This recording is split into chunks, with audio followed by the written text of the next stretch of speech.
Bonjour. Voilà, ça fait plaisir de reprendre cette activité d'enseignement après un an de vacances, pas vraiment des vacances, mais cette sorte d'année sabbatique dont les professeurs peuvent profiter tous les 7 ans. C'est aussi une véritable opportunité pour réfléchir à d'autres cours.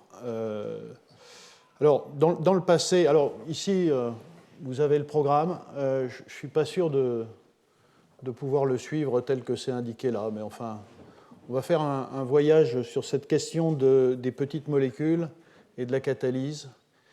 Et je parle de catalyse hétérogène, mais on verra que c'est une catalyse hétérogène un peu particulière dont je parle, puisque moi-même, faisant un chemin récent vers la catalyse hétérogène, c'est une approche un peu particulière dont je voudrais vous parler. Juste un petit mot. Dans toutes les années d'enseignement que j'ai eues ici au collège, j'ai associé mes cours à des séminaires. Certains s'en souviennent sans doute. Alors, ce n'est pas le cas cette année, ça sera probablement le cas l'année prochaine, sur le même thème, parce que comme vous le voyez ici, c'est grand 1, parce que c'est un projet que j'ai de développer ce sujet sur 2 ans. Par contre, pour remplacer ça, il y a un événement auquel vous êtes tous invités important autour d'une question qui est essentielle pour moi et pour mon laboratoire, qui est cette question du stockage de l'énergie sur lequel je reviendrai. Et donc il y a un colloque, qui est organisé le 31 mai, le 1er juin à l'amphithéâtre Alvax, Artificial Photosynthesis and Solar Fuels. Et ce colloque a lieu avec le soutien et en lien avec un groupement de recherche national. Alors un groupement de recherche, c'est un réseau qui est financé essentiellement par le CNRS et donc qui essaye de regrouper l'ensemble des laboratoires qui travaillent dans ce domaine. Alors c'est très important de coordonner les efforts parce que, évidemment, dans ce domaine-là, qui est un domaine clé pour le développement des nouvelles technologies de l'énergie et le monde de demain qu'on doit construire, évidemment, il est important que tout ça soit coordonné. Et lors de ces 2 journées, ce sera l'occasion de voir l'ensemble de la communauté française dans ce domaine-là, donc photosynthèse artificielle, carburant solaire, stockage d'énergie, voilà, à travers un certain nombre de présentations, y compris avec quelques invités étrangers de très gros calibre qui viendront illustrer certains aspects de ce domaine. Alors, évidemment, j'ai un certain nombre d'obsessions qui vont revenir. J'ai, dans le passé, beaucoup parlé de catalyse enzymatique. J'ai essayé de montrer la puissance de ces enzymes et la beauté de leur site actif.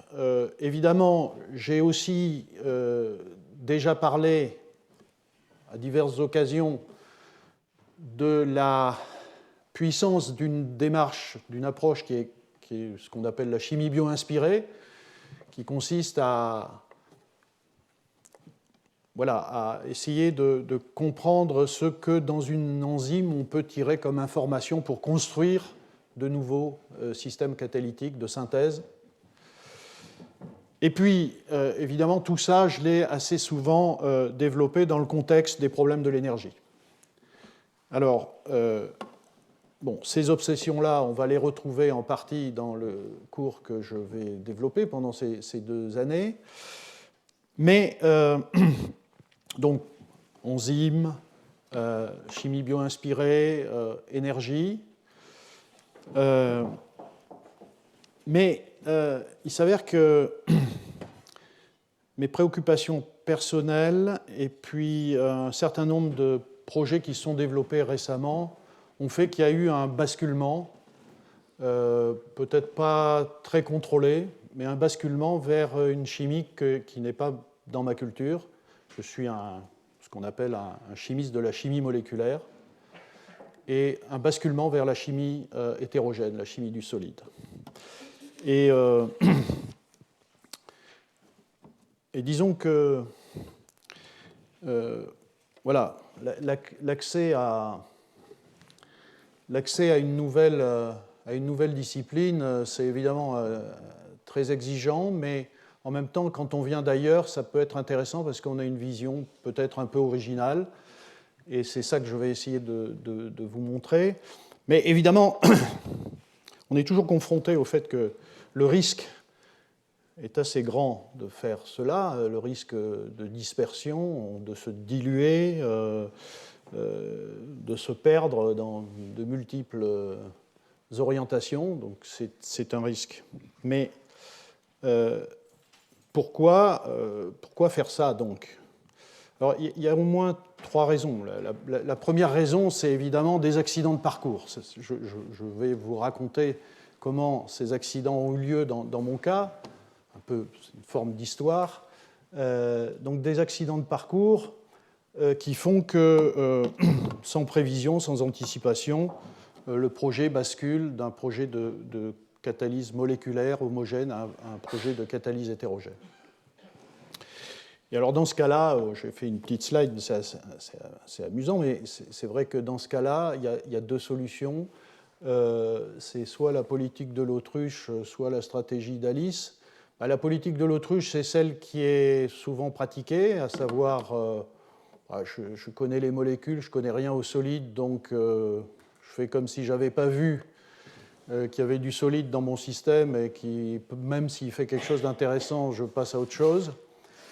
Et puis, la stratégie d'Alice, c'est celle de se dire, voilà, il y a une certaine curiosité à aller voir ce qui se passe derrière le miroir, en l'occurrence, et d'aller, en effet, se plonger dans une autre discipline. Bon, et c'est ça que je vais raconter aussi en partie.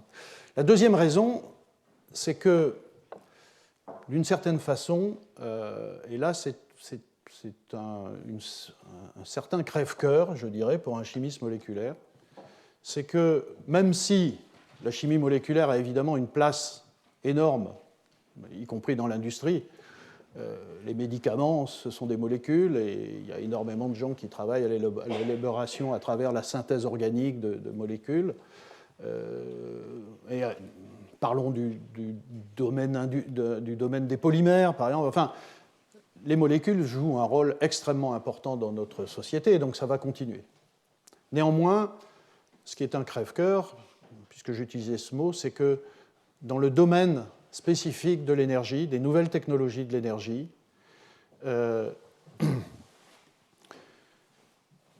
où l'enjeu est quand même de produire des quantités massives de molécules, de carburants, eh bien, malheureusement, je ne crois pas que la chimie moléculaire aura directement des applications à cette échelle-là, même si, évidemment, la combinaison, et c'est bien ce qu'on fait dans le laboratoire, la combinaison d'approches moléculaires qui, on le verra, a un certain nombre d'avantages pour comprendre un certain nombre de choses quant à la réactivité des ions métalliques, de l'impact des environnements organiques, etc. Évidemment, tout ça reste important. Et puis, la catalyse homogène existe aussi dans l'industrie. Je donnerai rapidement quelques exemples. Mais disons que je crois que je suis convaincu que demain, les grands dispositifs qui seront utilisés, les électrolyseurs, les piles, etc., seront à base de solides, de matériaux solides, et que donc il faut aussi aller vers ce domaine-là. Enfin, quand on s'intéresse à l'énergie en particulier. Si je m'intéressais aux médicaments, vous comprenez bien que je n'aurai pas le même discours. La chimie moléculaire aura une place très très importante. Si je m'intéressais à certaines réactions organiques de l'industrie qui peuvent être traitées par la catalyse homogène, je ne tiendrai pas le même discours. Donc ce discours, il est vraiment très spécifique de la question des nouvelles technologies de l'énergie. Il y a une troisième raison pour aller se disperser, c'est que on peut penser que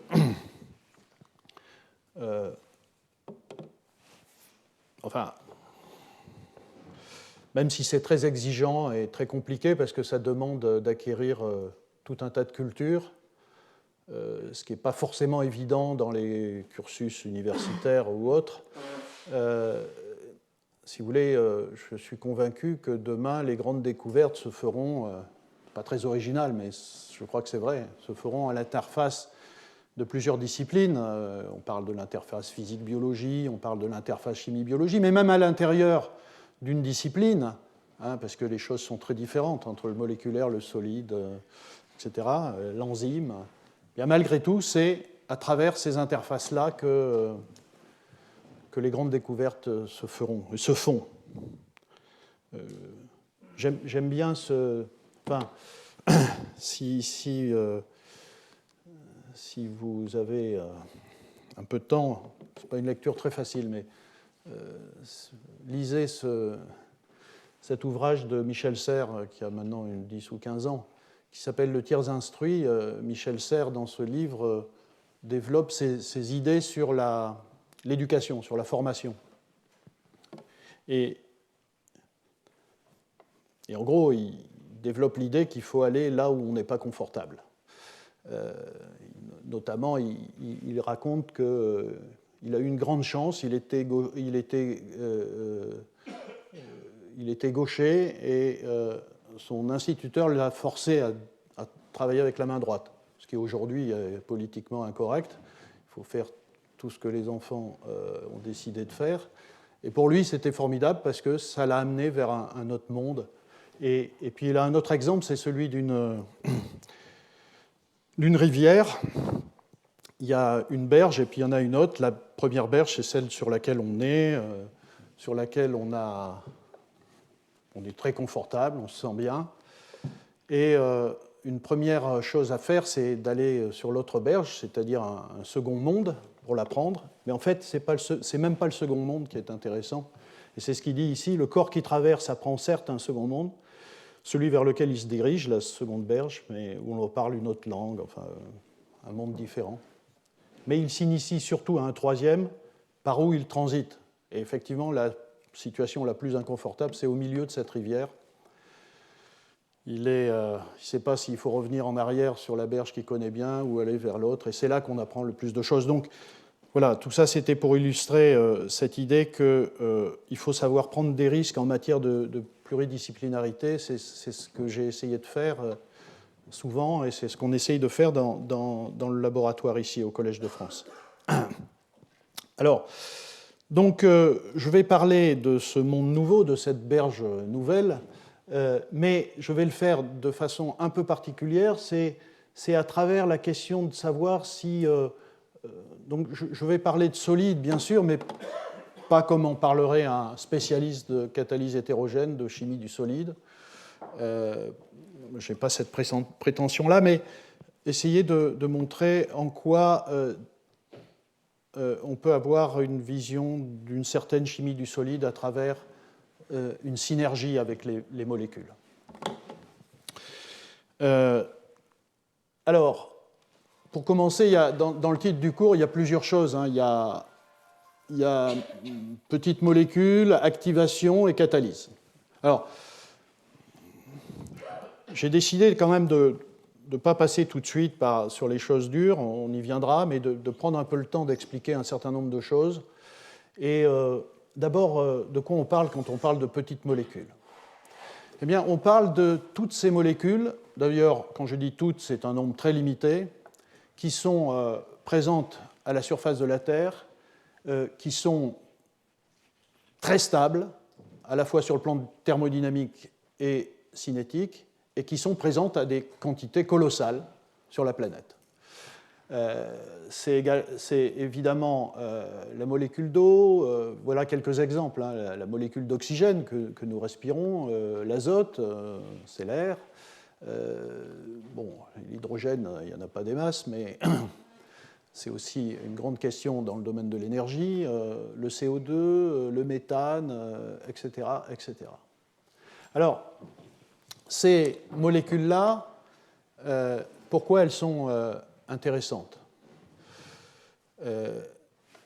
Oui, d'abord, si elles sont stables, par définition, il est très difficile d'en faire quelque chose chimiquement, de les transformer. Donc c'est vraiment la question, comment on peut les activer de façon à les transformer.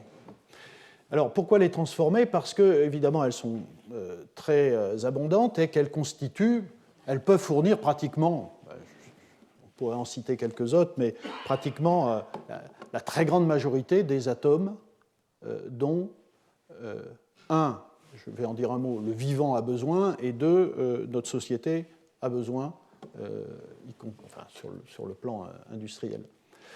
Alors, une chose très très importante, c'est que ces molécules-là ont été présentes à l'origine de la vie donc très tôt.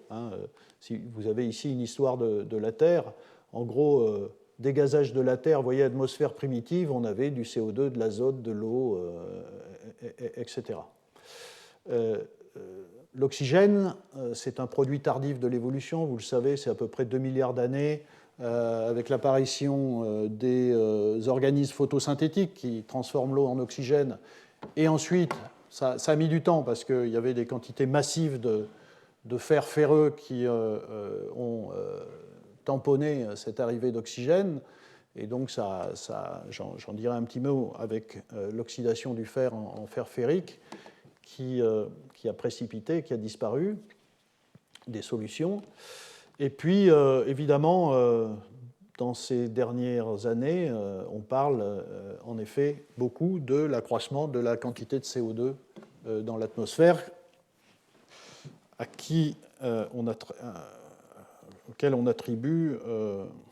laquelle on attribue le réchauffement de la planète. Et à l'origine de la vie, les premiers organismes avaient uniquement ces molécules-là à transformer.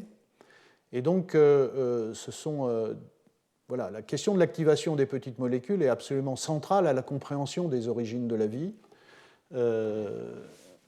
Et à partir du moment où le vivant, la nature, a réussi à trouver des solutions à l'activation de ces petites molécules, à leur transformation, à leur incorporation dans toutes les molécules de plus en plus élaborées du vivant, évidemment, ces solutions ont en grande partie, pas toutes, mais été conservées puis améliorées avec l'évolution. Donc, c'est quelque chose de très très important de ce point de vue-là. Et évidemment, aujourd'hui, si on arrive très efficacement à transformer ces molécules, eh bien on a à notre disposition une source massive d'atomes, d'oxygène, d'azote, de carbone, d'hydrogène pour les applications et les utilisations de notre société. Donc c'est de ça qu'on parle quand on parle de petites molécules. Maintenant, en quoi c'est particulièrement important dans le cas des questions de l'énergie? Alors, comme vous le savez, on est dans un contexte où on se pose la question de l'utilisation des énergies renouvelables. Donc, en particulier l'énergie solaire, qui est une des choses qui nous intéresse, et vous avez vu dans le titre du colloque, c'est bien de ça qu'il s'agit, c'est comment utiliser l'énergie solaire. Eh bien, évidemment, il y a un gros problème qu'on oublie quand même souvent, puisque aujourd'hui, que ce soit les politiques, les médias, on continue à nous dire il n'y a qu'à, faut que utiliser l'énergie solaire et remplacer les énergies fossiles et l'énergie nucléaire, et tout sera réglé. Bon, en réalité, il y a tout un tas de problèmes, la dilution de ces énergies, mais aussi l'intermittence, comme vous le savez, on n'a pas tout le temps du soleil. Et donc, il y a une vraie question qui est celle du stockage de l'énergie. Et donc, je vais parler de solides et de catalyse hétérogène dans ce contexte-là. J'aurais pu prendre il y a tout un tas d'autres applications de la catalyse hétérogène, bien sûr, y compris dans l'industrie, mais je vais me limiter à ce domaine-là qui est celui que je connais le mieux. Alors, donc, le stockage de l'énergie, eh bien, il n'y a pas 36 façons de stocker l'énergie. On les connaît, après il faut les rendre efficaces, mais si vous voulez, vous avez le stockage électrochimique, les batteries. Bon, ça, je n'en parlerai pas, il y a des gens ici qui en parlent très bien, comme Jean-Marie Tarascon dans ses cours. Vous avez évidemment l'hydroélectricité, les barrages. Je n'en parlerai pas non plus. Et puis vous avez ce qu'on appelle le stockage chimique. Et c'est de ça dont je parle. Le stockage chimique, alors, soit le stockage naturel, c'est la photosynthèse et la production de biomasse, soit le stockage chimique non naturel, c'est tout ce qu'on peut faire pour décomposer l'eau, réduire le CO2, etc., donc produire de l'hydrogène, des carburants, etc. Et vous voyez que, en gros, tout est résumé ici, c'est-à-dire que, et c'est là que vous comprenez tout de suite pourquoi il y a un lien entre énergie, stockage d'énergie et activation de petites molécules. Parce que qu'est-ce que c'est que le stockage chimique? Le stockage chimique, c'est un procédé, un processus de transformation d'énergie solaire en énergie chimique. Qu'est-ce que c'est que l'énergie chimique? C'est l'énergie qu'il y a dans les liaisons qui se créent à travers le processus de transformation énergisé par le Soleil. Et donc cette énergie solaire est stockée dans les énergies de liaison. Et ces énergies de liaison, eh bien, c'est l'énergie de la liaison hydrogène-hydrogène, par exemple, qui vient de la décomposition de l'eau. Donc là, vous voyez, vous avez bien une problématique d'utiliser l'eau, de l'activer et de pouvoir la transformer en hydrogène et en oxygène. C'est transformer le CO2. Donc ici, c'est un diagramme énergétique. Hein, voilà, ces molécules sont en bas parce qu'elles sont très stables. Celles-là, elles sont remplies d'énergie. Et donc c'est là aussi activer le CO2 pour le rendre capable de réagir avec de l'eau activée elle-même pour créer des hydrocarbures, des sucres, des carbohydrates, et puis toutes les molécules du vivant, la biomasse. De la même façon, vous voyez ici ce stockage d'énergie à travers cette transformation-là qui monte dans le domaine d'énergie, et cette énergie est fournie par le Soleil. Évidemment, ce stockage-là n'a de sens que si vous pouvez utiliser cette énergie chimique en retour. C'est-à-dire que vous pouvez fermer le cycle, hein, parce que si vous stockez de l'énergie que vous ne pouvez plus l'utiliser, ça n'a strictement aucun intérêt. Donc là aussi, vous voyez bien que par exemple ici, pour utiliser l'énergie stockée dans l'hydrogène, il faut que je le brûle avec de l'oxygène, il faut que je le fasse réagir avec l'oxygène, ça ne se fait pas spontanément, donc là aussi il y a une question d'activation de ces molécules. Donc on est vraiment au cœur de ce problème quand on parle de stockage d'énergie, activation de petites molécules. Et évidemment, au milieu, il y a ce mot très important, catalyse, parce que tous ces processus-là sont d'une très grande complexité, et sont tellement complexes que s'ils se produisent parfois spontanément, c'est ce que la thermodynamique nous dit, en réalité, c'est tellement lent que ça n'a aucune application potentielle, donc il faut accélérer ces réactions, et donc il faut des catalyseurs. Et donc, voilà, on peut imaginer un monde assez complexe demain où une fois qu'on se sera débarrassé un petit peu des centrales thermiques, voilà, on pourra utiliser de la biomasse pour faire des carburants, des produits chimiques, etc. Mais on pourra aussi... Alors, biomasse, pourquoi? Parce qu'évidemment, il y a de l'énergie là-dedans. C'est de l'énergie solaire, mais qui est maintenant sous forme de biomasse. Et on peut utiliser aussi toutes les énergies potentiellement électriques qui viennent du solaire, de l'éolien, de l'hydroélectricité, etc. Et toute cette énergie-là peut être utilisée pour transformer cette molécule d'azote en ammoniac, CO2 en toutes sortes de produits carbonés, l'eau en hydrogène, etc.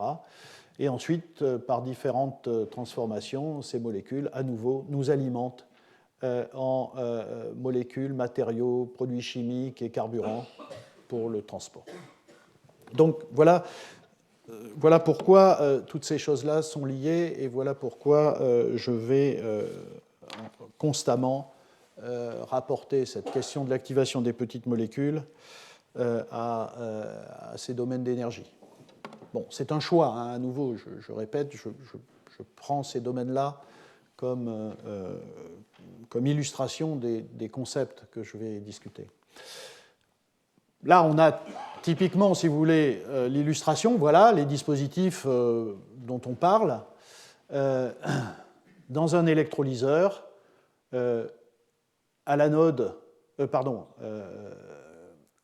à la cathode, on réduit l'eau en hydrogène, ou on réduit du CO2 en toutes sortes de molécules. Ici, j'ai donné quelques exemples, monoxyde de carbone, méthane, enfin, etc. Et à l'anode, on a la fourniture des électrons par la décomposition de l'eau en oxygène. Donc, vous voyez, typiquement, petites molécules, tout ça, c'est des petites molécules, il faut les activer, il faut des catalyseurs, et on est typiquement dans la production d'hydrogène ou de produits carbonés venant du CO2. Et les équations sont ici. À l'inverse, si vous voulez utiliser de l'hydrogène, par exemple dans une pile à combustible, vous voyez, à nouveau, cette réaction hydrogène plus oxygène donne de l'eau. À l'anode arrive de l'hydrogène qui s'oxyde, et les électrons servent à réduire l'oxygène en eau. Donc, à nouveau, petites molécules, piles, batteries, électrolyseurs, tout ça est lié. Alors, il n'y a pas que dans le domaine, enfin, il n'y a pas que ces aspects-là, mais même si je vais, moi, rester surtout sur ces aspects d'électrolyse, de piles, etc., mais il y a aussi un certain nombre de procédés industriels qui aussi traitent la question de l'activation des petites molécules. L'hydrogénation du CO2, ce n'est pas encore très développé, mais il y a des usines de production de méthanol ou de méthane à travers cette hydrogénation de CO2.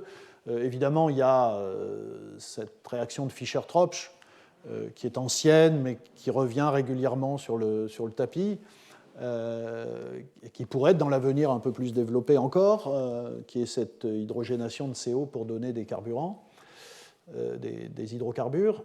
Vous avez évidemment cette réaction très importante qui est celle de l'hydrogénation de l'azote pour faire de la synthèse de l'ammoniac, dont je ne parlerai pas du tout cette année, sans doute l'année prochaine. Vous avez éventuellement cette question de la valorisation du méthane à travers sa transformation assez difficile en méthanol. Bon, voilà, donc il y a aussi, au-delà des problèmes électriques que j'ai évoqués, que j'évoquerai essentiellement, tout un tas de réactions dans lesquelles il y a une vraie question de l'activation de ces petites molécules.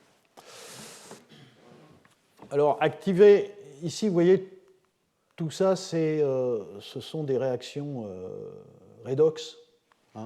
Je reviendrai, mais il faut savoir qu'il y a aussi des réactions non redox qu'on peut considérer.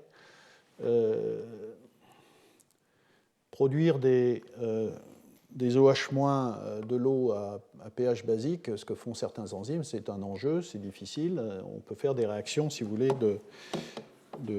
d'hydrolyse, enfin d'utilisation de l'eau qui ne sont pas redox, et là aussi il faut activer la molécule d'eau.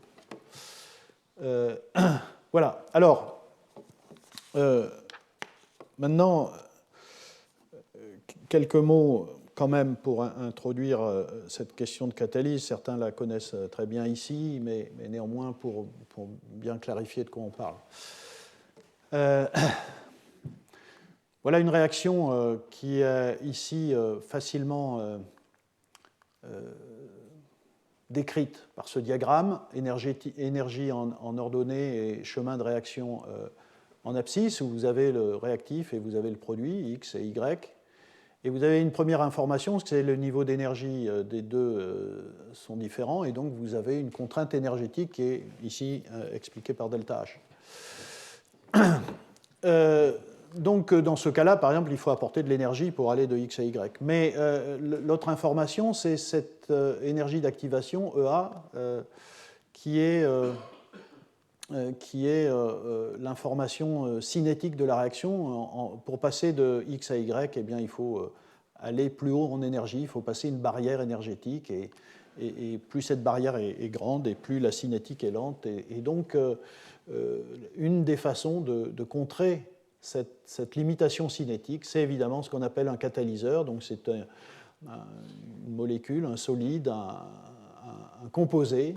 voyez qu'il y a comme seul effet, ça ne touche pas au delta H, mais qu'il y a comme seul effet de diminuer l'énergie d'activation. Et en faisant cela, d'accélérer, y compris massivement, la cinétique de la réaction, donc l'efficacité de la réaction. Ça, c'est un premier point. Le deuxième point, c'est que un catalyseur peut aussi jouer, et ça c'est très, très important dans certains cas, sur la sélectivité, puisque un composé X pourrait se transformer en Y et en Z à travers deux réactions différentes, et évidemment, comme elles sont différentes, vous avez deux énergies d'activation différentes, EAY et EAZ, et un catalyseur peut jouer de façon différentielle sur l'une et l'autre, et donc changer assez drastiquement la sélectivité de la réaction. Donc le catalyseur est une chose extrêmement importante dans n'importe quelle réaction chimique. Je crois qu'il y a à peu près 80% des réactions industrielles qui sont catalytiques. Donc, vous voyez ici, ça joue à la fois sur l'activité, la vitesse, et sur la sélectivité. Alors, vous avez un certain nombre de réactions industrielles.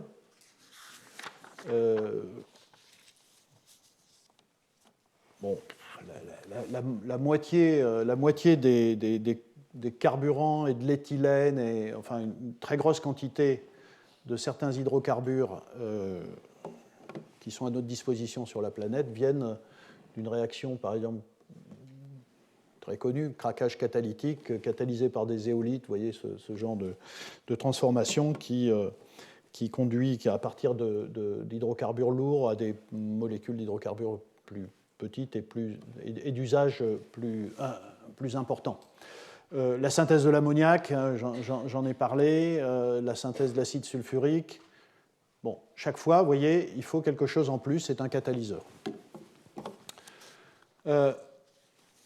Alors, c'est une diapositive un peu lourde, mais je crois que ça serait bien d'y passer un peu de temps pour comprendre la base. Et en gros, j'ai essayé ici de vraiment simplifier, mais en gros, cette activation de petites molécules, c'est une affaire de métaux. C'est une affaire d'ions métalliques, évidemment d'électrons, puisque ici je vais parler d'oxydation et de réduction, et puis aussi, très important, peut-être parfois pas pris à sa juste valeur, nécessité de protons.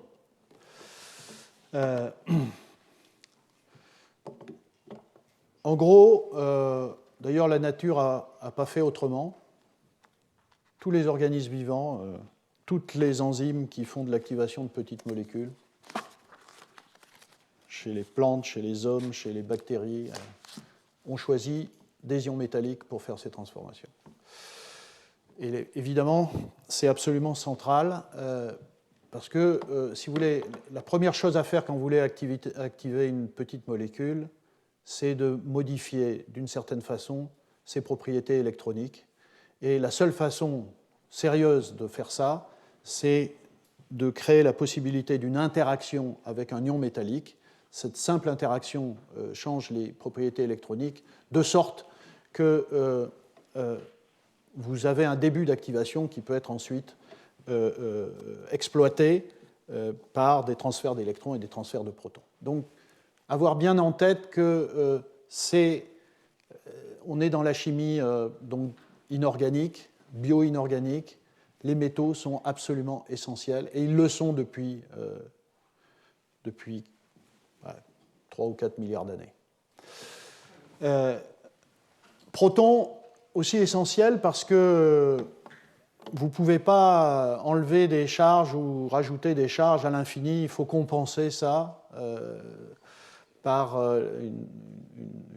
une contre-charge, et c'est en gros pour ça que si vous réduisez, vous rajoutez des électrons, il faut rajouter des protons. Si vous oxydez, vous enlevez des électrons, il faut enlever des protons aussi. C'est la façon la plus simple de neutraliser le système. Et quand on étudie des systèmes enzymatiques, redox en particulier, Ce n'est pas toujours fait de façon très rigoureuse, mais c'est facile d'imaginer d'envoyer des électrons ou de les enlever. C'est moins facile de voir les chemins de protons, mais les enzymes vivent des mouvements de protons massifs qui sont associés au transfert électronique. Et c'est des choses qui sont assez difficiles à comprendre, mais qui sont essentielles à l'activité de ces systèmes. Donc, simplement, c'est une information ici que, voilà, vous pouvez, qui est complexe, mais que vous pouvez garder parce que ça servira pour l'essentiel du reste. Si vous faites de l'oxydation de l'eau, comme je l'ai dit, il faut qu'il y ait à un moment donné fixation sur un métal. Et ensuite, cet intermédiaire peut être oxydé à 2 électrons. Donc vous passez, et vous voyez qu'on enlève 2 protons, et vous passez par ce qu'on appelle un métal oxo. Et ce métal oxo, soit il est assez électrophile et l'eau assez nucléophile pour que cette molécule d'eau puisse attaquer cette molécule d'oxygène, et c'est là que vous créez la liaison oxygène-oxygène. Et ensuite, il faut oxyder à 2 électrons à nouveau pour créer de l'oxygène. Ou bien vous avez 2 complexes métal-oxo qui réagissent entre eux pour créer la liaison oxygène-oxygène. Et à ce moment-là, vous avez, moyennant une nouvelle oxydation, le relargage de l'oxygène. Si vous faites la réaction inverse, eh bien, en gros, ça prend le chemin inverse, mais je l'ai écrit ici. L'oxygène est très stable, mais si vous le fixez à un métal, à ce moment-là, là aussi, il devient plus réactif. Vous pouvez plus facilement le réduire. Ici, c'est pareil, vous pouvez avoir des systèmes binucléaires. X peut être un métal ou peut être de l'hydrogène, des entités peroxo, qui ensuite se décomposent. Vous cassez la liaison oxygène-oxygène et vous arrivez à ces entités oxo. Alors, ces entités oxo, vous pouvez en faire différentes choses. Soit vous avez un substrat et cet oxygène est transféré, c'est ce qu'on voit dans l'oxydation du méthane en méthanol dans la méthane monooxygénase, ou bien vous avez une réduction à 2 électrons pour donner de l'eau, et ainsi de suite. Ici, vous voulez réduire des protons, eh bien, il faut fixer, après une réduction à 2 électrons, un atome d'hydrogène. Ici, c'est sous forme d'hydrure, donc c'est l'équivalent d'un H-, et une fois qu'il est là, fixé, contrôlé par le métal, vous avez une protonation qui donne de l'hydrogène. A l'inverse, si vous faites de l'oxydation de l'hydrogène, il faut que vous ayez un système qui soit capable de fixer la molécule d'hydrogène de façon transitoire. Et à un moment donné, il faut casser les liaisons hydrogènes, donc il faut faire partir un proton. Tout ça, ces protons ne se promènent pas, hein, il faut des bases, il faut des entités basiques. Mais ici, vous avez une base qui arrache ce proton, et vous finissez par un hydrure qui ensuite peut relarguer 2 électrons et vous récupérez le deuxième proton. Enfin, un dernier exemple, la réduction du CO2. Mais vous voyez, c'est toujours la même logique. Il faut activer quelque chose. Ici, dans un premier chemin, le CO2 se fixe sur le métal. Ça active, c'est plus réactif. À ce moment-là, l'arrivée de protons facilite la cassure d'une des liaisons carbone-oxygène et vous avez un complexe carbonyle intermédiaire. S'il n'est pas stable, vous produisez du CO. S'il est stable, il peut subir d'autres transformations. Comme vous avez des protons, dans des procédés comme la réduction du CO2, vous avez aussi la possibilité de fixer des protons pour donner un hydrure. Et cet hydrure peut réagir avec CO2, le réduire pour donner de l'acide formique. Donc vous avez plusieurs chemins possibles. Mais vous voyez, c'est toujours la même logique. Un ion métallique absolument essentiel et un proton et un substrat qui se fixe au métal et ensuite joue les protons et les électrons. Alors, très rapidement, mais là aussi, on sait tout ça, mais c'est juste pour fixer les idées. Donc, quand je parle de catalyse homogène, je parle de complexes moléculaires qui sont solubles dans le milieu dans lequel on les étudie. Alors, ils ont une structure parfaitement définie. Par exemple, très bien caractérisée une fois qu'ils sont cristallisés par cristallographie des rayons X. C'est un système simple, limité à ou quelques atomes métalliques. On parle de complexes mononucléaires, ou si c'est plusieurs atomes, c'est polynucléaire, ce sont des clusters, mais ça ne dépasse jamais quelques atomes métalliques. Et avec un ligand organique. Ici, vous avez un exemple qui est simple aussi, qui est parfaitement connu, bien caractérisé, etc.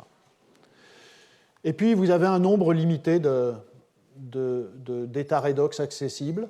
Vous savez en général assez bien où est l'électron sur le métal, sur le ligand. Et ceci s'étudie bien par électrochimie. Ici, vous voyez, chaque signal ici est l'indication d'un changement redox de la molécule. Il est parfaitement bien défini, il se passe à un potentiel redox parfaitement bien connu, et donc on maîtrise tout ça très bien. Donc ça, ce sont des avantages. Alors, ils sont intéressants parce qu'ils sont actifs à basse température, ils sont en général assez sélectifs, donc comme je l'ai dit, ils sont facilement caractérisables. Mais peut-être ce qui est le plus intéressant avec ces catalyseurs homogènes, c'est qu'on peut, par la simple synthèse et par de petites modifications, des petites fonctionnalisations du ligand, de la partie organique, on peut drastiquement changer les propriétés électroniques et les propriétés redox. Ici, vous voyez un exemple du laboratoire récent. Je reviens sur le même. Voilà, ça c'est un catalyseur qui a été un peu étudié au laboratoire, homogène donc pour la réduction du CO2. Il est là. Vous voyez ici son voltammogramme cyclique, donc à nouveau chaque signal ici est l'indication d'un changement redox à un potentiel qui est indiqué ici en abscisse.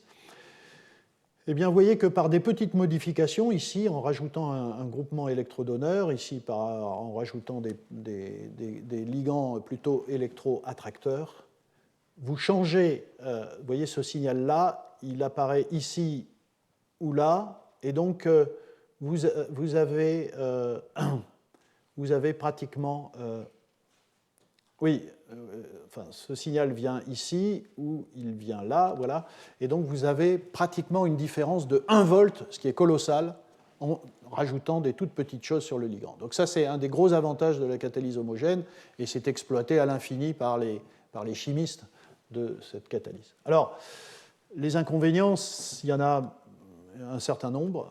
Ils sont en général assez instables, c'est-à-dire supportent mal des températures un peu élevées ou des conditions un peu plus extrêmes.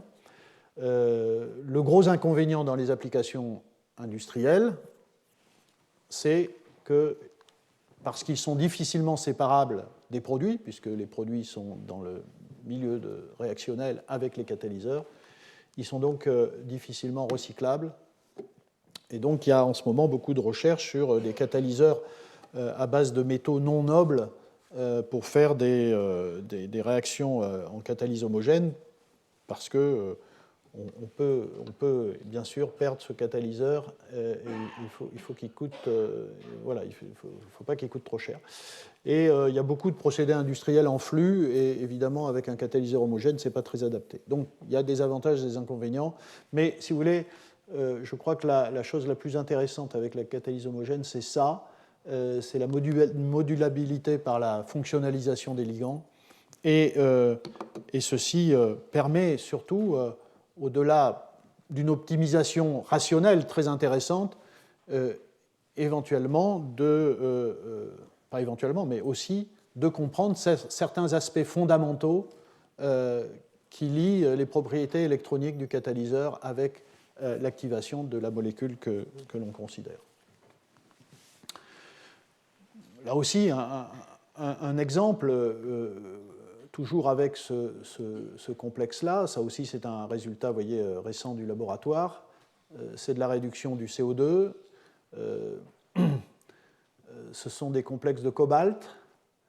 Vous voyez qu'en modifiant les ligands ici avec différents substituants, vous changez les propriétés redox. Ici, ce n'est pas un changement de 1 volt, mais vous voyez, si je passe de là à là, c'est peut-être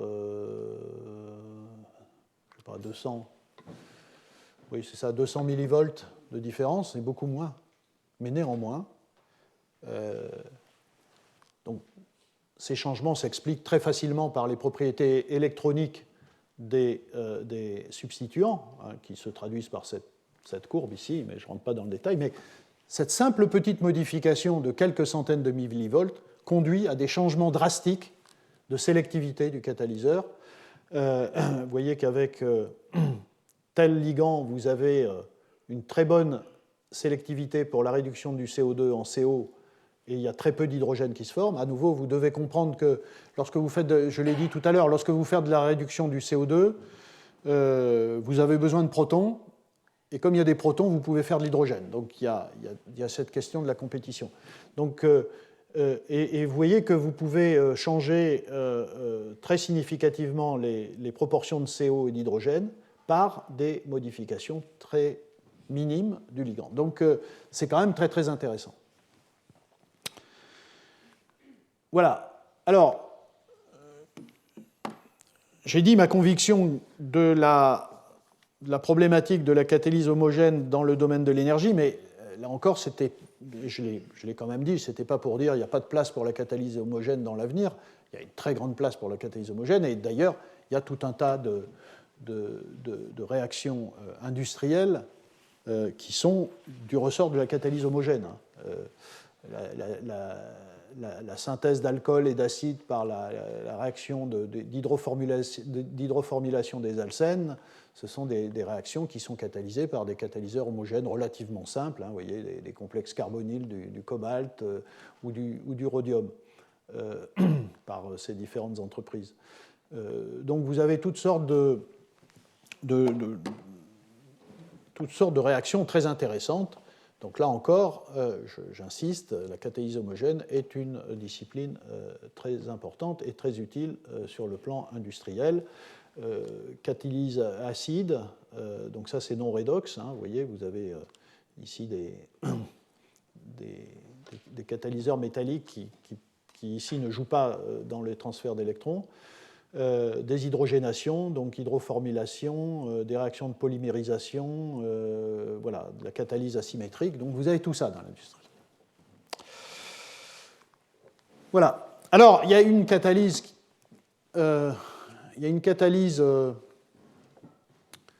homogène qui est un peu particulière, qui a mon affection depuis longtemps, c'est la catalyse enzymatique, parce qu'une enzyme, c'est une molécule.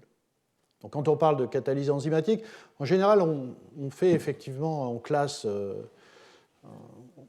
la catalyse enzymatique en dehors, souvent, de la catalyse homogène, mais c'est une catalyse homogène. Ce sont des catalyseurs homogènes.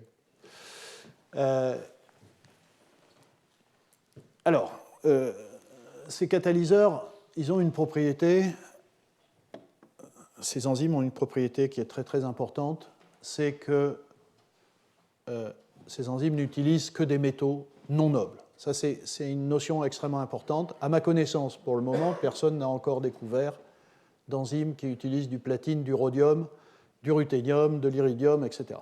Bon, peut-être qu'on découvrira ça un jour, mais pour le moment, ça n'existe pas. Il y a des bonnes raisons, je vous les indiquerai. Là aussi, la plupart des sites métalliques sont des sites mononucléaires avec un atome de fer, un atome de métallique, pardon. Ici, c'est voilà, un système, c'est un cytochrome avec une porphyrine de fer. Il y a un atome de fer, voilà, et c'est ça qui fait la chimie. Bon, ça peut aller jusqu'à des clusters un peu plus compliqués, mais là encore, c'est jamais plus que quelques atomes. Ça peut être des atomes de différentes sortes. Vous voyez, nickel, fer ici, donc plusieurs atomes de fer, nickel, voilà. Voilà le type de, peut-être, cluster extrême qu'on peut voir en biologie.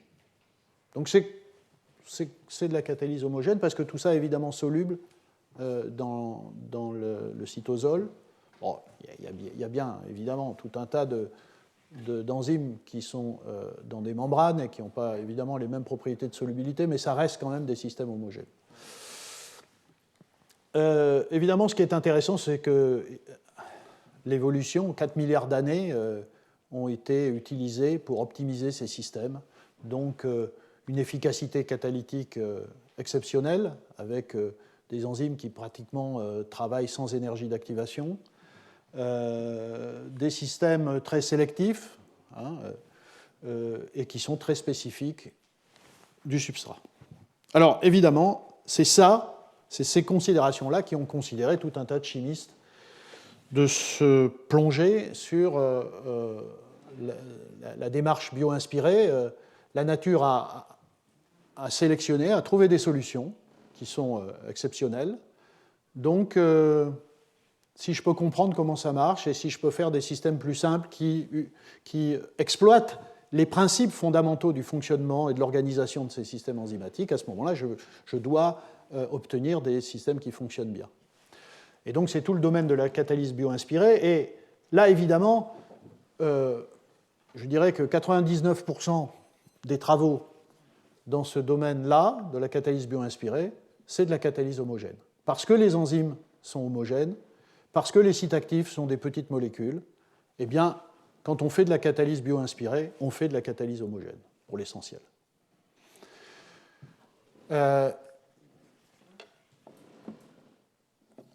Et donc, une des choses qu'on essaye de développer depuis peu, c'est cette idée de catalyse bio-inspirée hétérogène. Est-ce qu'on peut, la question c'est, est-ce qu'on peut exploiter les informations qu'on a, à nouveau, les principes de fonctionnement, les principes d'organisation d'un site actif d'une enzyme, est-ce qu'on peut utiliser ces informations-là pour construire un système qui ne soit pas homogène, qui soit solide, et faire de la catalyse hétérogène? Alors ça, de mon point de vue, c'est quelque chose qui émerge, c'est un nouveau concept, et je ferai un cours spécifiquement sur cette question-là.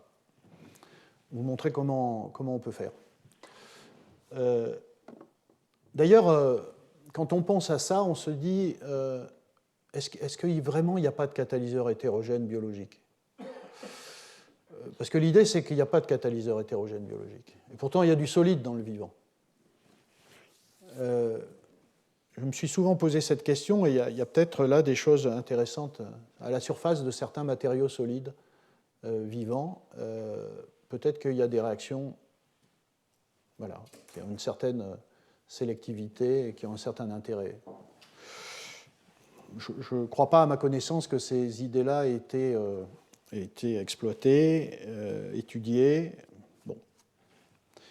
Il y a peut-être des catalyseurs hétérogènes biologiques.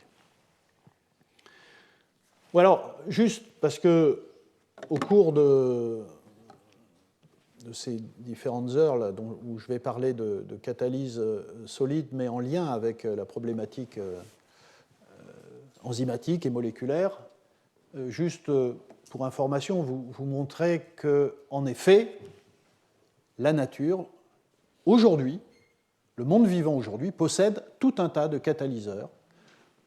À nouveau, un seul métal, un cluster avec quelques ions métalliques, possède toute une machinerie enzymatique pour activer les petites molécules et les transformer. Et comme je vais le dire un peu plus tard, ce sont des machineries qui probablement viennent de très très loin dans l'histoire, qui ont été sélectionnées très tôt aux origines de la vie. Et donc, il y a des systèmes vous voyez, qui catalysent la réduction des protons de l'eau en hydrogène ou l'oxydation de l'hydrogène en eau. Ce sont des systèmes dont j'ai déjà parlé. Ce sont les hydrogénases. Donc chaque fois, vous voyez, vous avez une image qui est la protéine, parce que c'est une chaîne polypeptidique, mais ce qui m'intéresse, c'est ce qu'il y a ici, au cœur du site actif. Quand on zoome là-dessus, voilà, on voit ici, vous voyez, c'est un binucléaire de nickel et de fer. Ici, c'est 2 atomes de fer. Je ne rentre pas dans le détail de ces trucs. Ici, il y a un cluster fer-soufre. Vous voyez, en marron, ce sont des atomes de fer. Donc, voilà, vous avez 2, 4, 6 atomes de fer dans ce cas-là. Et on peut continuer. Vous avez des systèmes qui sont capables d'activer la molécule d'oxygène pour la transformer en eau. Et c'est une réaction absolument essentielle à la bioénergétique. Et donc là, par exemple, vous voyez ici, vous avez deux systèmes. La nature n'a pas trouvé toujours qu'une seule solution, elle a exploité plusieurs solutions. Ici, par exemple, dans le cas de l'oxygène, je pense être assez exhaustif en disant que Voilà, la cytochrome oxydase est l'enzyme qui, en effet, réduit l'oxygène en eau. Et vous voyez ici, vous avez une porphyrine de fer, et puis vous avez un atome de cuivre ici. Donc ici, c'est un binucléaire. La lacase, alors la réaction inverse, l'oxydation de l'eau en oxygène, vous avez le photosystème, et ici c'est un cluster. Vous voyez en violet, vous avez les atomes de manganèse et vous avez un atome de calcium. Le reste, ce sont des atomes d'oxygène. La lacase peut faire aussi l'oxydation de l'eau. C'est un cluster d'atomes de cuivre. Voilà, toujours comme ça, des petits systèmes, mais qui ont cette capacité de faire des réactions extrêmement importantes pour le vivant. Dans le cas du CO2, vous avez aussi dans le monde vivant des systèmes qui réduisent le CO2 en acide formique ou qui font la réaction inverse. Ici, vous voyez, c'est un atome de molybdène ou de tungstène, tout seul, c'est un mononucléaire. Dans le cas de la réduction du CO2 en CO, c'est des systèmes plus complexes. Vous avez ici un binucléaire molybdène-cuivre, ou bien ce complexe que j'ai déjà montré, nickel avec des atomes de fer, nickel-fer. Voilà. Et puis vous avez peut-être, vous voyez, quand vous arrivez à 6, 7, 8 atomes métalliques, vous avez atteint le sommet de la complexité. La nature ne fait pas plus compliqué que ça en termes de catalyseurs et de clusters. Et vous voyez ici, par exemple, cette réaction extrêmement importante dans le monde vivant, qui est la transformation de l'azote de l'air en ammoniac, catalysée par cette enzyme qui s'appelle la nitrogénase. Eh bien, vous voyez, vous avez un atome de molybdène, et puis vous avez un certain nombre d'atomes de fer, 7 atomes de fer. Et puis, voilà une autre réaction dont je ne parlerai plus, qui est impliquée dans le métabolisme du soufre chez les organismes vivants. Beaucoup d'organismes vivants font l'acquisition du soufre à travers la réduction de sulfite ou de sulfate. Et vous voyez ici, c'est une porphyrine de fer qui est couplée à un cluster 4 fer, 4 soufre à travers un pont cystéine. Donc vous voyez ici, c'est donc 5 atomes de fer qui font le boulot. Voilà. Et pour terminer, une autre réaction qui m'a beaucoup intéressé, qui est l'oxydation du méthane en méthanol.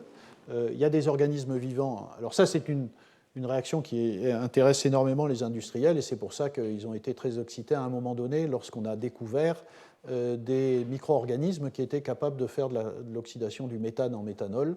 Et ce sont les méthanotrophes qui poussent sur du méthane et qui ont la capacité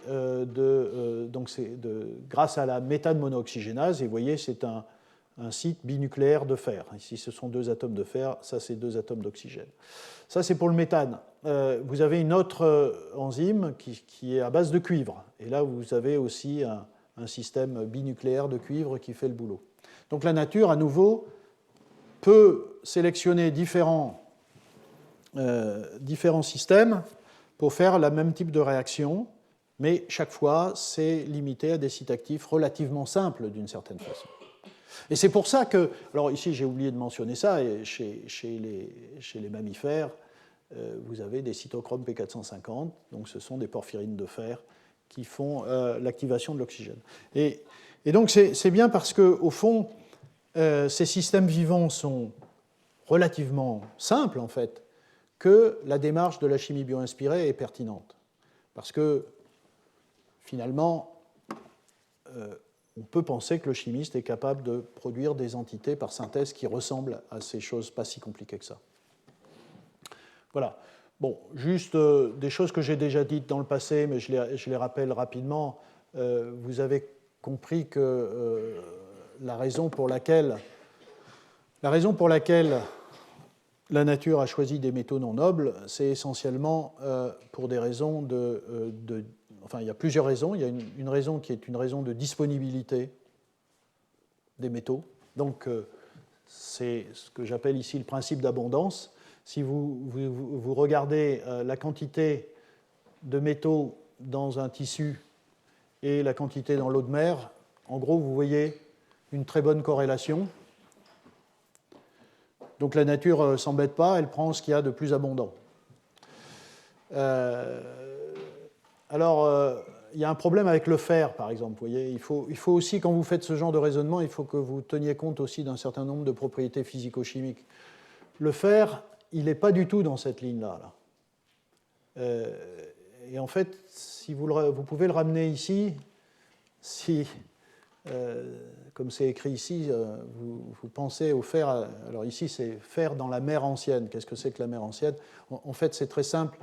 Aux origines de la vie et aux origines des micro-organismes vivants, l'atmosphère était inerte, pas d'oxygène, et donc c'était du fer 2, donc soluble.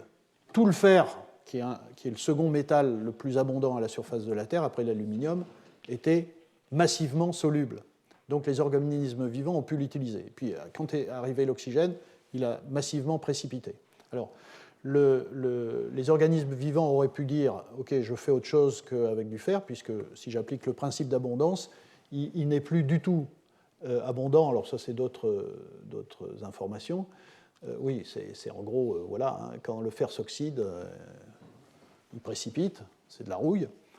Donc, la nature aurait pu se dire je prends autre chose, mais il s'avère que dans le cas de fer, le fer est tellement fantastique pour ce que la nature peut en faire que si, dans quelques cas, en particulier le fer a été remplacé par le cuivre, tout a été fait au cours de l'évolution pour garder le fer en dépit du fait qu'il n'était plus du tout abondant et plus du tout soluble.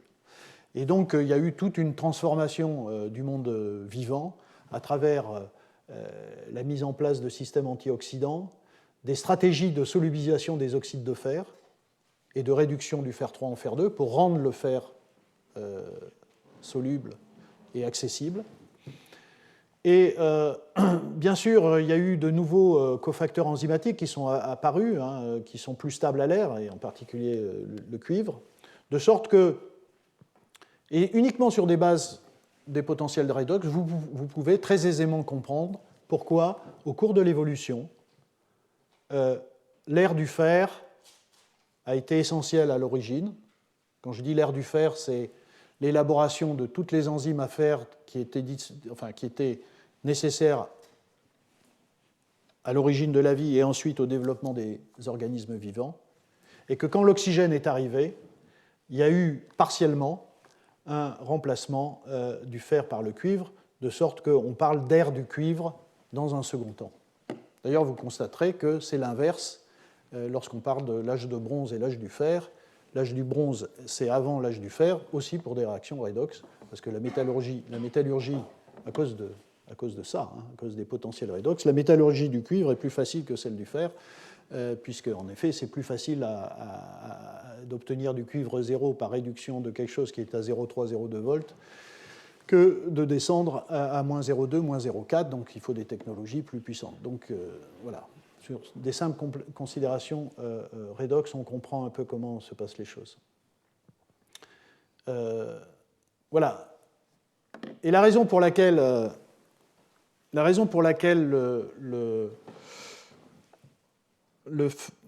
la nature a continué de façon obsessionnelle à utiliser le fer, c'est parce qu'il y a une raison fonctionnelle, c'est-à-dire qu'il n'y a rien de mieux que le fer pour, avec un seul ion métallique, fer 3, fer 2,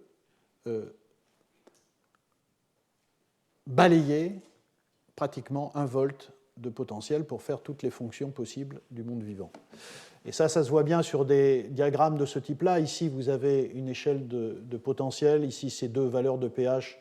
Et vous voyez qu'en pointillé, au-dessus, vous avez l'oxydation de l'eau. En dessous des pointillés, vous avez la réduction de l'eau en hydrogène.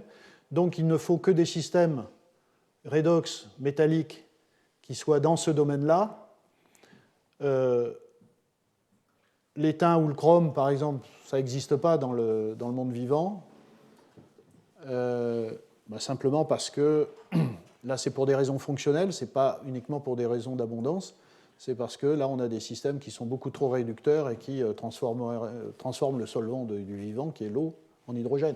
De la même façon, il y a très très peu de systèmes à cobalt, parce que là, on atteint des états d'oxydation qui conduisent à l'oxydation de l'eau. Le manganèse est intéressant parce qu'il est à la limite, et effectivement, vous vous souvenez que c'est du manganèse qui est utilisé pour le photosystème 2, qui peut faire de l'oxydation de l'eau. Mais quand on regarde le fer, le couple fer3, fer2, vous voyez qu'il peut, et c'est ce qu'on voit ici, parce que ici, c'est le même diagramme, mais dans lequel on a posé les points des potentiels redox de différents systèmes enzymatiques, des ferredoxines, du cytochrome P450, rubredoxine, différents cytochromes.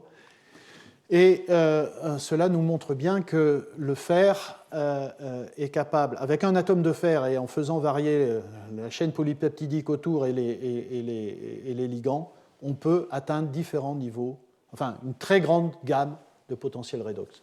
Le cuivre, ici, c'est moins intéressant de ce point de vue-là.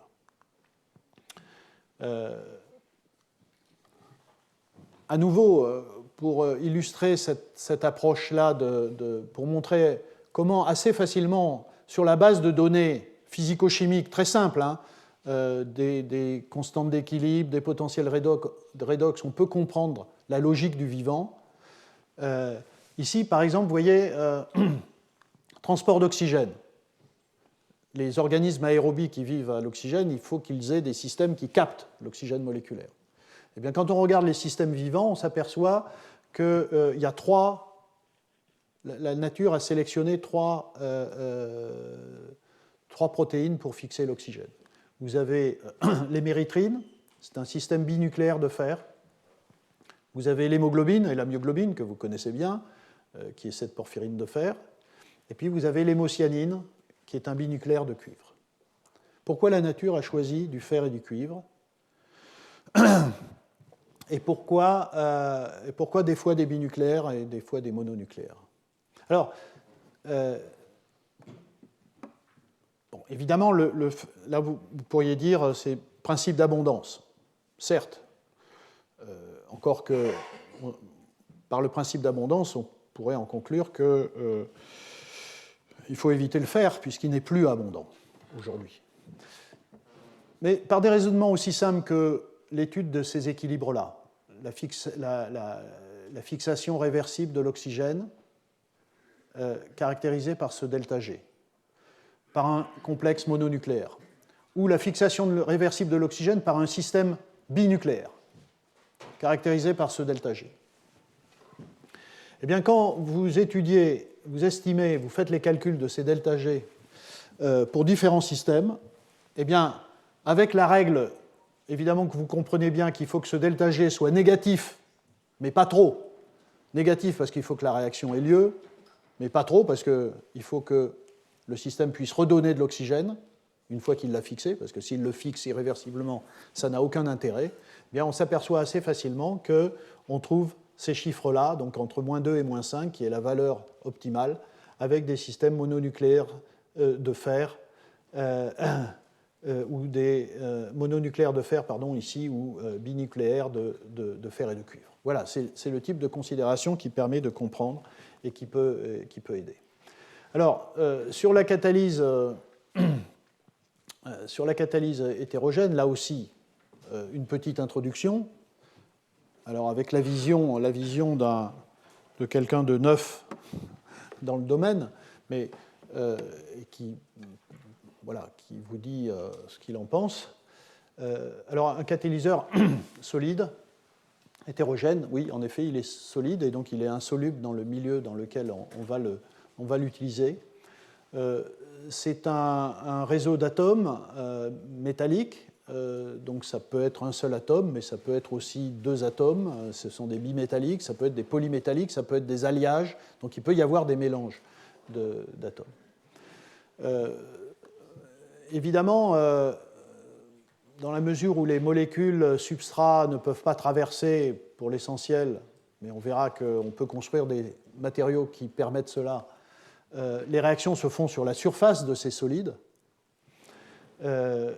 Et quand on regarde la surface, eh bien, c'est pas une surface plane, elle est complexe. Donc, vous avez tout un tas de défauts. et ces défauts sont absolument essentiels à la réactivité. C'est sûrement là que va se jouer en partie le contrôle de la sélectivité du catalyseur. Voilà. Ici, c'est juste pour vous montrer que selon l'endroit où la réaction se passe, entre cette molécule, ici c'est du monoxyde de carbone, mais sur lequel on ajoute un atome d'hydrogène, vous voyez, selon la réaction où ça se passe, vous voyez que les énergies peuvent être différentes. Et ça, c'est quelque chose d'extrêmement important.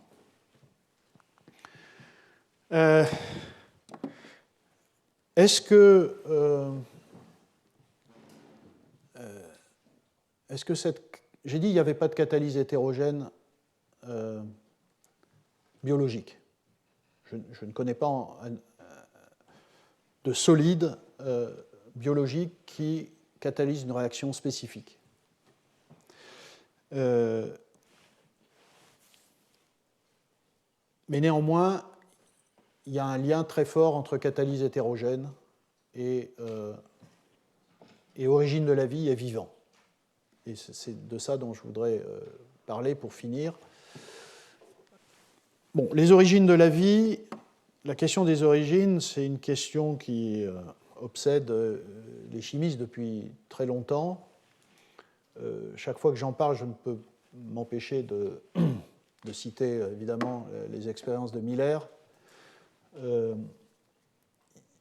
Miller ici il fait une expérience dans laquelle justement il met une certaine atmosphère avec des petites molécules. Alors aujourd'hui on sait qu'il avait tort parce qu'il a mis une atmosphère qui était plutôt réductrice. Et tout indique qu'il n'y avait pas de méthane, mais c'était plutôt une atmosphère oxydante, il y avait beaucoup de CO2, etc. Bon, néanmoins, c'est une expérience magnifique. Et ici, l'activation, il l'a fait par décharge électrique, température, etc., et pas du tout par des ions métalliques. Donc, ici, ça n'explique pas, ça n'illustre pas ce que je veux dire, mais je voulais quand même mentionner ça. Alors, là où c'est plus en lien avec ce que je raconte, c'est que une des théories de l'origine de la vie, c'est que tout ça s'est passé en partie au niveau de ces fumeurs noirs qui sont ces sortes de cheminées au fond des océans où des composés soufrés de l'hydrogène et de l'eau à très haute température qui viennent évidemment du cœur de la Terre rencontrent l'eau des océans où se trouve tout un tas de sel et vous avez donc une atmosphère qui est oxydante, vous n'avez pas d'oxygène et vous avez tout un tas de composés solides qui s'accumulent, des sulfures de fer, des sulfures mixtes de nickel et de fer, etc. Et que c'est justement à ce niveau-là, à travers une catalyse hétérogène et pas homogène, donc vous voyez que là, on est à un moment de l'évolution de la vie où la catalyse qui va devenir homogène après, la catalyse du vivant qui va devenir homogène, ne l'est pas encore. On n'a pas encore véritablement des organismes, mais on a l'élaboration des premières molécules qui vont servir au vivant. Et ça peut se faire, en effet, à travers des réactions d'hydrogénation du CO2 pour aboutir aux premières molécules carbonées qui vont être utiles. Mais là, ce qui est important, c'est que tout ça se passe à la surface de catalyseurs hétérogènes. Et il y a même cette idée que je trouve assez fascinante de Martin et Russell, qui sont deux chercheurs australiens qui ont développé cette idée-là, c'est que, vous voyez, lorsque ces eaux soufrées, très chaudes, interagissent avec du fer 2, vous faites des sulfures de fer ou de nickel qui précipitent, et ça fait des matériaux poreux comme ça, avec des membranes. Et Martin et Russell font l'hypothèse que, ici, vous voyez, en fait, c'est une cellule. Donc, vous avez, parce que la question de la compartimentation est évidemment essentielle au vivant, donc vous avez une forme de cellule, peut-être la première cellule vivante qui est inorganique, qui s'organise, qui peut accumuler des précurseurs organiques qui vont être à l'origine de la synthèse de molécules plus élaborées, jusqu'à ARN, protéines, etc., que les catalyseurs sont sur la surface de la cellule, entre guillemets, et sont remplis de sulfures métalliques qui ont la capacité de faire de catalyser tout un tas de réactions. Et ici, c'est une montée vers de plus en plus d'évolution. Alors, c'est un peu simplifié, hein, mais au début, c'est très prébiotique, et puis on accumule les acides aminés, les sucres, les bases nucléiques, et petit à petit, on arrive à des molécules plus élaborées. Et on ne peut pas s'empêcher de citer le travail absolument merveilleux de Günther Wasterhauser, qui était en fait au bureau des brevets européens et qui faisait des manips un peu comme ça dans le coin avec quelques collaborateurs. Il n'avait pas de laboratoire, mais il avait plein d'idées. Et dans les années, vous voyez, entre les années 90 et 2000, il a publié tout un tas de papiers dans Science et Nature, où il a pu montrer, si vous voulez, que les sulfures de fer et mixtes nickel avaient un pouvoir réducteur et une capacité catalytique qui permettait de transformer le CO2, l'azote, et même plus que ça, de créer des liaisons carbone-carbone, vous voyez, entre du CO et un thiométhyle, ici, entre le thiométhyle et l'acide acétique. Et puis, plus récemment, vous voyez, au début des années 2000, il a pu montrer que, en utilisant à nouveau des complexes, des solides à base de fer et de nickel, il pouvait, dans certaines conditions, produire des acides aminés, produire du pyruvate et, y compris, coupler des acides aminés pour donner des peptides. Donc ça, c'est absolument formidable, et en même temps, ça vous montre, et c'est pour ça que j'en parle maintenant, à nouveau, la catalyse hétérogène a probablement joué un rôle majeur dans l'élaboration des premières molécules du vivant. Et de façon évidente, eh bien, vous voyez, quand on regarde les différents matériaux à base des sulfures de nickel ou de fer, on trouve des choses comme la maquinawite, la grégite, la violarite, la pyrite. Et en fait, quand on regarde ça, on ne peut pas s'empêcher de penser au site actif de l'hydrogénase, de la CO-déshydrogénase, de l'acétyl-CoA-synthase et de la ferredoxine, ces protéines qui sont aujourd'hui celles du vivant, et que, en toute probabilité, c'est l'hypothèse, de toute façon, dans le domaine de la réflexion sur les origines de la vie, on est autorisé à dire n'importe quoi, puisque de toute façon, on ne peut pas le vérifier, mais c'est assez frappant de constater que ces structures-là, qui ont sans doute été d'une très grande efficacité dans l'élaboration des premières molécules, ces structures-là ont été gardées d'une certaine façon, mais à travers des systèmes plus petits. Et c'est, vous voyez, ici, la CO-déshydrogénase a vraiment le site actif nickel-fer, dont j'ai parlé à plusieurs reprises, a quand même beaucoup de choses en commun avec la grégite. Voilà, alors, bon, la catalyse hétérogène,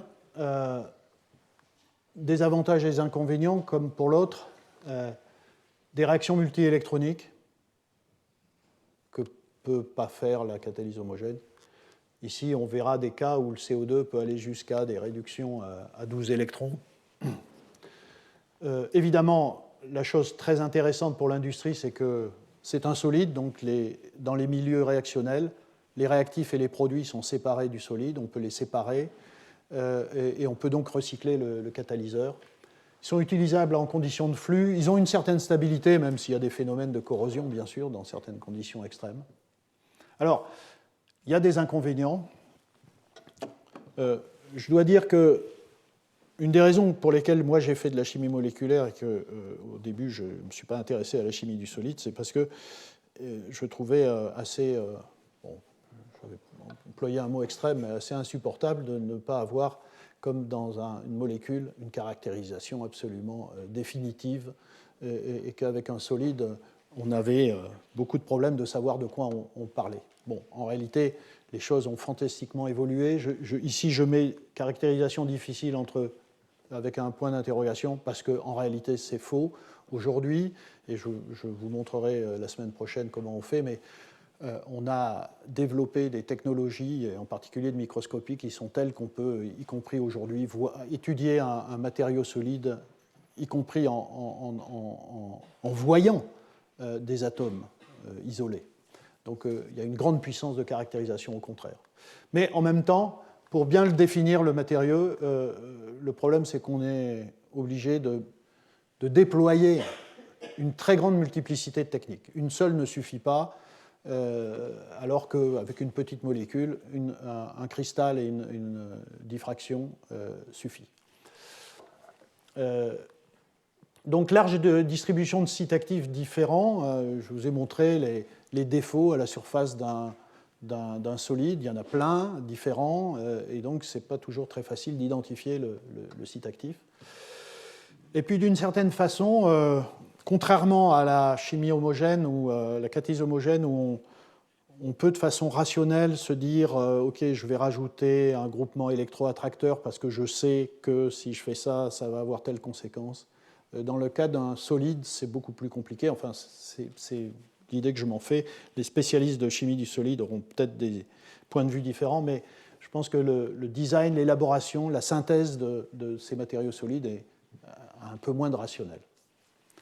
Et peut-être une modulabilité limitée, mais c'est peut-être pas vrai. Alors, est-ce qu'on a un peu de rationnel, quand même ? Alors, quand on élabore un matériau solide pour faire de la catalyse, on a quand même quelques éléments sur lesquels on peut jouer. Évidemment, la première question, c'est quel métal on prend. Alors, c'est des choses assez simples, au fond, mais quand même qui sont utiles. Premièrement, en effet, on va se dire, si on veut un développement industriel, on va éviter les métaux nobles, rhodium, ruthénium, iridium, etc. On va se concentrer sur les métaux de transition, cobalt, nickel, manganèse, fer, etc. La deuxième chose, j'en parlerai la prochaine fois, c'est cette notion d'approche théorique qui a ses limites, mais qui finalement a été assez importante pour comprendre et pour prévoir. Bon, il y a une obsession aujourd'hui, et on comprend bien pourquoi, pour accroître finalement la densité de sites actifs par mètre carré, par surface. Eh bien, il y a cette notion de nanostructuration de la surface. Donc là, c'est une approche, enfin, c'est un critère utilisé de façon rationnelle pour rendre le système le plus nanoparticulaire. La notion de porosité, tout à l'heure j'ai dit que les réactifs ne pouvaient pas passer à travers parce que c'était du solide, mais en réalité, on peut créer des porosités qui font que les substrats peuvent rentrer, accéder à un plus grand nombre de sites actifs, les produits ressortir facilement, etc. Ça, c'est quelque chose que je développerai aussi dans un cours. Ces surfaces sont extrêmement sensibles à tout un tas de choses qu'on leur apporte de l'extérieur, qui sont dans le milieu réactionnel. Ça peut être les électrolytes, des ions, ça peut être des molécules organiques. Et là, il y a quelque chose de très riche, pas encore très bien compris, mais il y a des effets assez colossaux. Et vous vous souvenez de cette diapositive dans laquelle je parlais de synergie molécules solides, et en fait, là, on illustrera cet aspect-là. Évidemment, les solides, on les met sur différents supports. Ces supports jouent un rôle. En fait, le catalyseur lui-même, il est sensible à tout son environnement.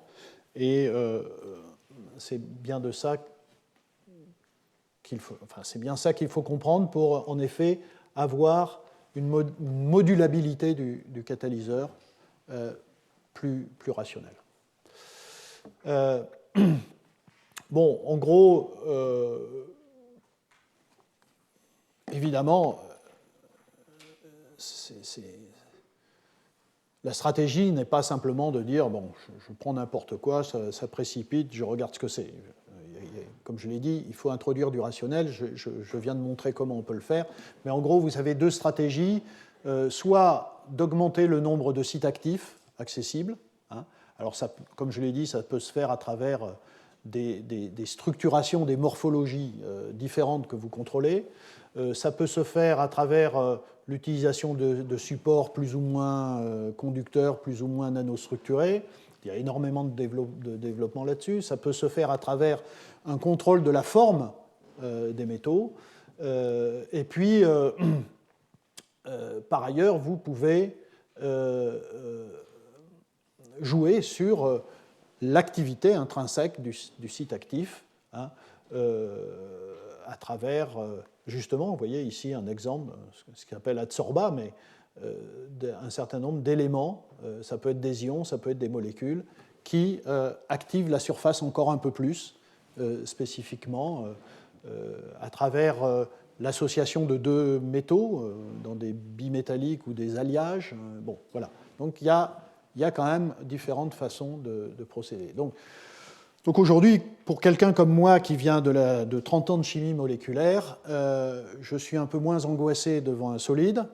Et on commence véritablement aujourd'hui à avoir des outils qui permettent de réagir un peu comme dans les molécules. Et voilà, et c'est un monde que je découvre depuis quelques années et qui est assez merveilleux, je pense. Et en même temps, c'est peut-être intéressant que voilà, quelqu'un comme moi, et je ne suis pas le seul, hein, comme d'autres, venant du moléculaire, se propose de réfléchir au solide de façon un peu différente. Voilà, je vais m'arrêter là. Je voulais faire cette introduction et cette introduction continuera un petit peu la prochaine fois. Et donc il y a tout un tas de questions qui vont être posées une fois que vous avez tous ces éléments. Vous voyez là-dedans, on va parler de... une chose importante que je vais développer, c'est la notion de catalyseurs homogènes qui deviennent hétérogènes. Est-ce qu'on peut transformer des catalyseurs homogènes en hétérogènes? Et ça, évidemment, ça lie les deux. Donc c'est très intéressant pour le monde de la catalyse moléculaire et homogène, c'est qu'en effet, et vous verrez qu'il y a quand même des résultats intéressants, on peut continuer à faire de la catalyse homogène et en même temps la transformer en hétérogène. Donc c'est essayer d'obtenir les avantages des deux dans un système. Ici, je parlerai, vous voyez ici la question, catalyseurs homogènes, est-ce qu'ils sont hétérogènes?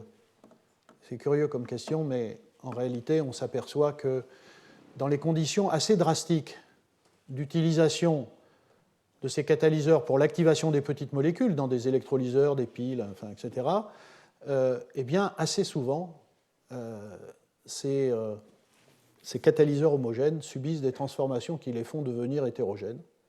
Et il y a énormément de littérature qui a parlé de catalyse homogène, alors que probablement il s'agissait de catalyse hétérogène. Et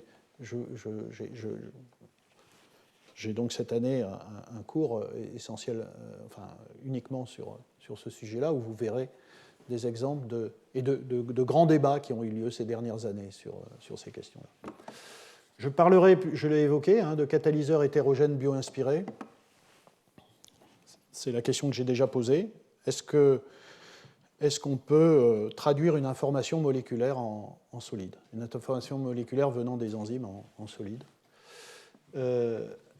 Ces fameux adsorbats, ou voilà, catalyseurs hétérogènes activés moléculairement, tout ce qui peut conduire à travers des interactions entre un solide et quelque chose d'autre, à nouveau. Ici, c'est moléculairement, mais ça peut être des ions aussi, enfin des molécules. Voilà. Et puis, les catalyseurs homogènes, je l'ai dit, c'est souvent des sites mononucléaires. Est-ce qu'on peut créer des sites isolés dans les solides et faire quelque chose qui ressemble à du moléculaire, mais qui est du solide? Et donc, je parlerai aussi de solides avec site actif isolé. Alors, tout ça, je le ferai à travers, évidemment, une analyse assez exhaustive de la littérature et à travers des illustrations de choses qui nous intéressent au laboratoire. Et je vous remercie.